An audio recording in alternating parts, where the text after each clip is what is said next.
बिस्मिल्लाहिर्रहमानिर्रहीम। हजूर अकरम सल्लल्लाहु अलैहि वआलिहि वसल्लम के ताइफ़ के सफ़र का किस्सा। नबूवत मिल जाने के बाद 9 बरस तक नबी अकरम सल्लल्लाहु अलैहि वसल्लम मक्का मुकरमा में तबलीग फरमाते रहे और कौम की हिदायत और इस्लाह की कोशिश फरमाते रहे, लेकिन थोड़ी सी जमात के सिवा जो मुसलमान हो गई थी और थोड़े से ऐसे लोगों के अलावा जो बावजूद मुसलमान ना होने के आपकी मदद करते थे, अक्सर कुफ़ार मक्का आपको और आपके सहाबा को हर तरह की तकलीफ़ें पहुंचाते थे, मजाक उड़ाते थे और जो हो सकता था उससे दरगुजर ना करते थे। हजूर सल्लल्लाहु अलैहि वसल्लम के चचा अबू तालिब भी उन्हीं नेक दिल लोगों में थे जो हजूर सल्लल्लाहु अलैहि वसल्लम की हर किस्म की मदद फरमाते थे। 10वें साल में जब अबू तालिब का भी इंतकाल हो गया तो काफरों को और भी हर तरह खुले मुहार इस्लाम से रोकने और मुसलमानों को तकलीफ़ पहुंचाने का मौका मिला। हजूर अक़दस सल्लल्लाहु अलैहि वसल्लम इस ख्याल से ताइफ़ तशरीफ़ ले गए कि वहाँ कबीला सक़ीफ़ की बड़ी जमात है, अगर वो कबीला मुसलमान हो जाए तो मुसलमानों को उन तकलीफ़ों से निजात मिले और दीन के फैलने की बुनियाद पड़ जाए। वहाँ पहुंचकर कबीला के 3 सरदारों से, जो बड़े दर्जे के समझे जाते थे, गुफ्तगू फरमाई और अल्लाह के दीन की तरफ बुलाया और अल्लाह के रसूल की यानी अपनी मदद की तरफ मुतवज्जे किया।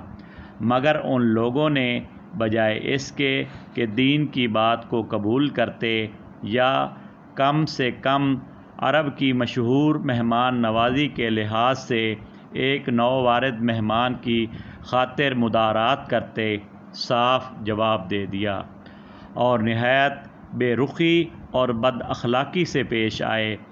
उन लोगों ने यह भी गवारा ना किया कि आप यहाँ क़याम फरमा लें।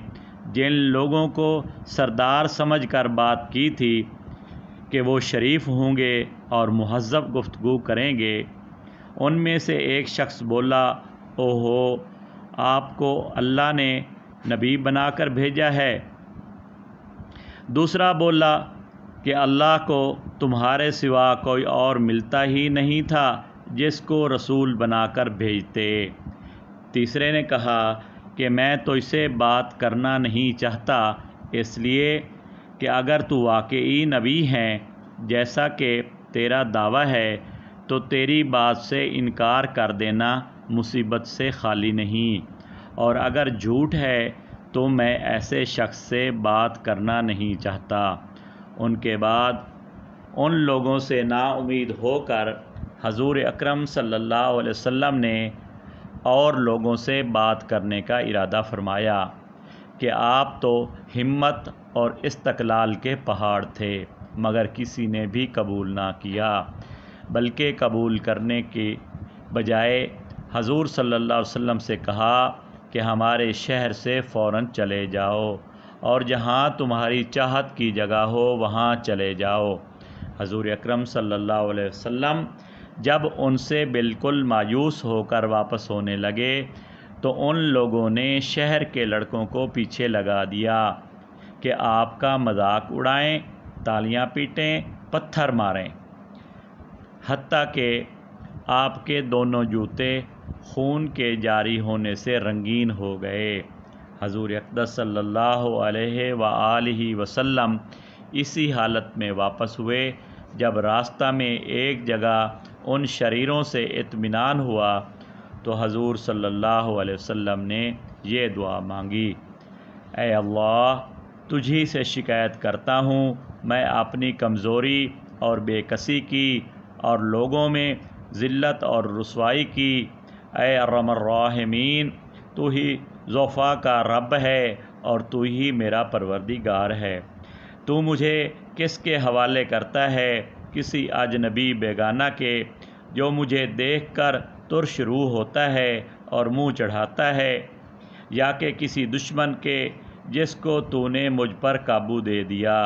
ऐ अल्लाह, اگر تو مجھ سے ناراض نہیں ہے تو مجھے کسی کی بھی پرواہ نہیں ہے، تیری حفاظت مجھے کافی ہے۔ میں تیرے چہرے کے اس نور کے طفیل جس سے تمام اندھیریاں روشن ہو گئیں اور جس سے دنیا اور آخرت کے سارے کام درست ہو جاتے ہیں، اس بات سے پناہ مانگتا ہوں کہ مجھ پر تیرا غصہ ہو یا تو مجھ سے ناراض ہو۔ تیری ناراضگی کا اس وقت تک دور کرنا ضروری ہے جب تک تو راضی نہ ہو۔ نہ تیرے سوا کوئی طاقت ہے نہ قوت۔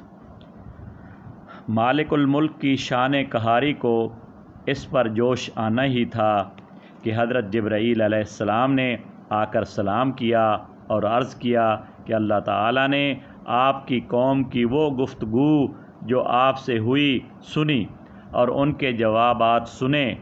ایک فرشتہ جس کے متعلق پہاڑوں کی خدمت ہے آپ کے پاس بھیجا ہے، آپ جو چاہیں اس کو حکم دیں۔